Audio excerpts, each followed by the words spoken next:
জয় গুরু। পরম দয়াল শ্রী শ্রী ঠাকুরের চরণে জানাই আমার ভূমিষ্ঠ প্রণাম। আপনাদের প্রতি প্রত্যেককে জানাই আনন্দিত জয় গুরু। অর্থ ও পরমার্থের সমন্বয় বলতে কি বুঝব? শ্রী শ্রী ঠাকুর বলছেন, আপনি যদি প্রকৃত সেবাপরায়ণ হন, আপনাকে দিয়ে যদি বহু লোক বাস্তবে উপকৃত হয়, তাহলে প্রাকৃতিক নিয়মে আপনার আর্থিক সমস্যার স্বতই সমাধান হবার কথা। কারণ অর্থ আসে সেবা ও প্রয়োজন পূরণের ভেতর দিয়ে।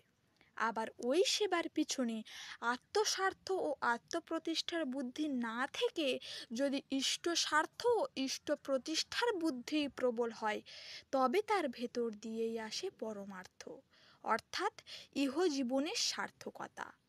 প্রবৃত্তি পরামিষ্ট স্বার্থপর সংকীর্ণ জীবন ইষ্ট সার্থকতায় ভূমায়িত পরিব্যাপ্তি লাভ করে, জীবন সফল হয়ে যায়, আর সেই তো পরমার্থ। জয় গুরু। আশা করছি আজকে ইষ্ট প্রসঙ্গটি আপনাদের সকলেরই ভালো লেগেছে। ভালো লাগলে